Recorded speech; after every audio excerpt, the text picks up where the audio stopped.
amigo.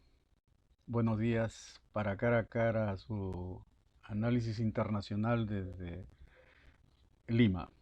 Jorge Meléndez con ustedes para el programa Cara a Cara. Hoy vamos a comentar el título de nuestro comentario se llama Llegó Biden y Kamala Harris.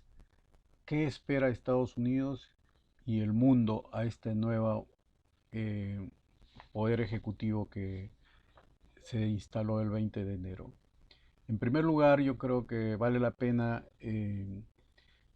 hacer un pequeño comentario del anterior presidente, que es el presidente Donald Trump, que verdaderamente ahora se vislumbra que fue un típico presidente anti-establishment, que fue odiado desde el primer momento, eh, con un juicio por impeachment. Hoy otro juicio también por impeachment, fue investigado por Mueller, pero hizo dos cosas o tres cosas importantes que develan así otras fallas que ha tenido, otras fallas sistémicas. Una de las cosas que hizo fue que Estados Unidos no mandara tropas a nuevas guerras, como por ejemplo las hizo Obama, que estuvo participando en 7 guerras, y desde el tiempo del 2001, desde que ocurrió los hechos del 11 de septiembre, pues el mismo presidente que va a llegar al poder, Biden, desarrollaron la llamada ley patriota, que es la injerencia total en la vida privada de todos los norteamericanos. Por otro lado, Donald Trump cuestionó todos los tratados de libre comercio, y además en medio de esto le llega una pandemia que expone al descubierto 50 años de procesos económicos eh, de pura austeridad, o sea, esto que llaman el neoliberalismo, que puso al descubierto pues, que el descuido total de los sistemas de salud en los Estados Unidos, que por ejemplo en el año 75 habían por cada 10.000 habitantes 4.5 camas, y se encontró la pandemia a esta misma relación, pero en 2.6 personas por cama por cada 10.000 habitantes. Entonces, de hecho, estos elementos, y aparte de no haber tenido un control total de su gobierno, porque el Estado profundo siguió dominando, le impidió sistemáticamente que sacara las tropas de Afganistán, de Siria, por decir algo. Y además, aparte, no solamente esto, sino que al final no pudo perdonar ni a Assange ni a Snowden, que era una cosa importante para descubrir todo este estado de control que hay en los Estados Unidos en este momento. Y que lógicamente se vio también en las finales ya de su gobierno cómo las, las oligarquías digitales se han apoderado de los medios y tienen más fuerza que hasta un presidente de la República, que simplemente lo prohibieron en los últimos días para que pueda defender sobre las cosas de fraude que él está sosteniendo. De hecho, esto del fraude quedó totalmente en stand-by, o sea, no ha salido nada de esto, y ya se da como bueno y válido pues la entrada de, de- de Biden. Pero ¿cómo se da la entrada de Biden? Primero que en un medio en que la prensa crea eh, procesos en que se da miedo a la población diciendo que va a haber un ataque en el Capitolio, que va a haber un ataque en la Casa Blanca, y además ha habido detenidos, se ha detenido a varios guardias a la parte de la Guardia Nacional, como a 12 elementos supuestamente vinculados a ese fraude, que no tienen ni pies ni cabeza. Pero hubo un temor, por un lado eso, y segundo lugar, que llegaron pues 26.000 tropas en Washington. O sea, el gran público de Biden fue prácticamente las tropas que han sido desplegadas. Además, se desplegó en 50 capitales de los estados más o menos 6.000 tropas más. En ese ambiente en que supuestamente la libertad y el control no existen, perdón, existen, pues encontramos todo lo contrario, sino en un ambiente pues de miedo por un lado y un control militar por otro lado. En medio de una campaña todavía para seguir atacando a Donald Trump, y específicamente por Nancy Pelosi y Hillary Clinton, que simplemente quieren desterrarlo de la vida política y que siempre lo han estado acusando inclusive de ser un monigote de Vladimir Putin, hasta ahora último, y además otra vez se ha vuelto a sacar la perorata de que Rusia estaba interviniendo con ellos. Entonces, en ese ambiente, en el discurso de Biden, en su toma de posición, fue un discurso que clamó por la unidad.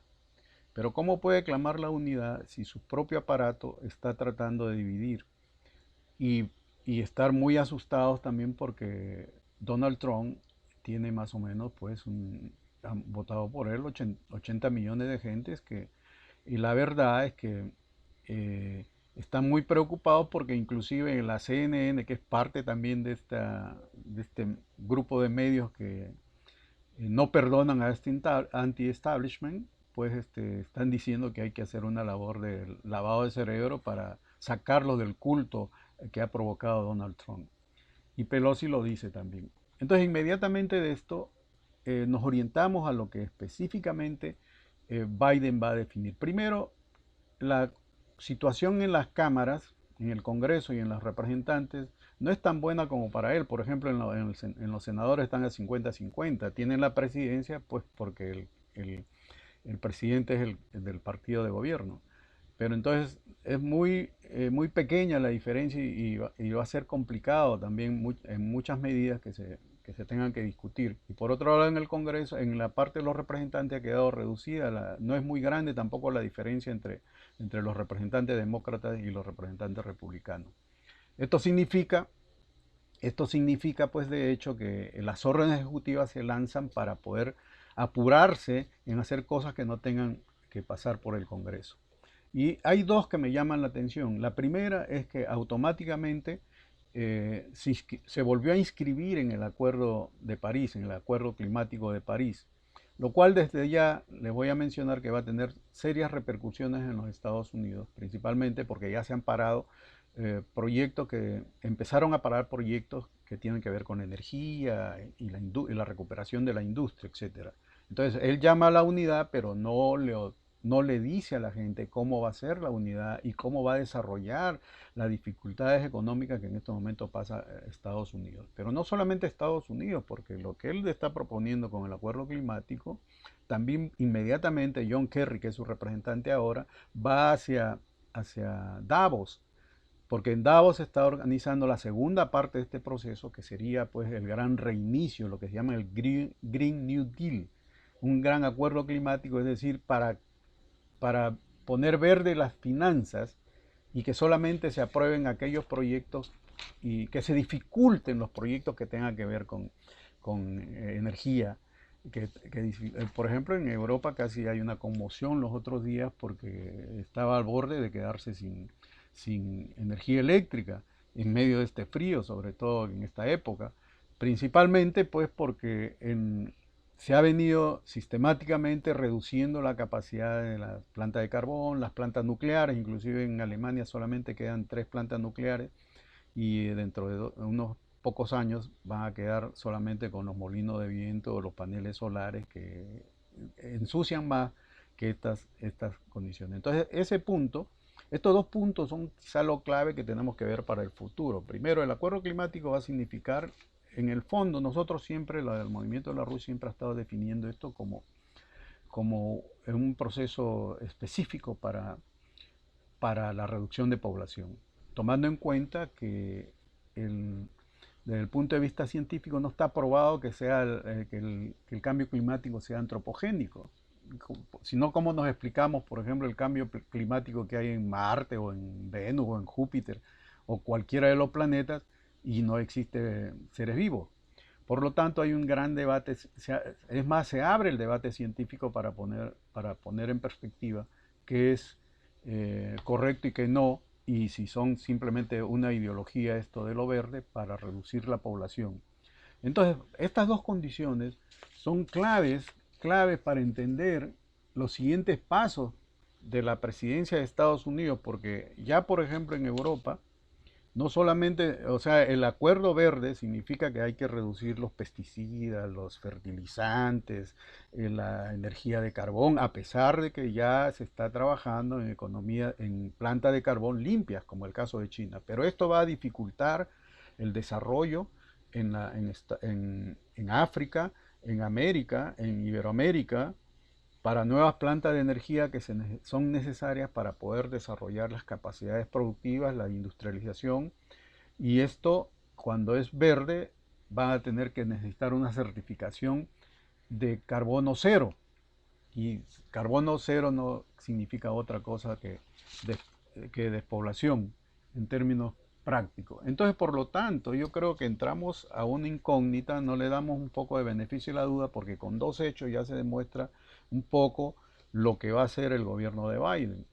Entonces, y después hay otro punto que vale la pena mencionar, que es el punto que ha seguido en continuación con sus políticas anti-China. Sus nuevas autoridades van a seguir la política de Mike Pompeo anti-China y por otro lado también anti-rusa. Entonces esto nos pone en una dificultad para el mundo. O sea, si no se resuelven mediante el diálogo y mediante acuerdos de mutuo beneficio, entonces lo que podemos tener también es graves dificultades bélicas y como ellos no se escapan a eso porque siempre han estado en ello. Entonces, por lo tanto, vemos eh, con mucha preocupación lo que puede pasar en estos próximos 4 años. Hasta la próxima, amigo.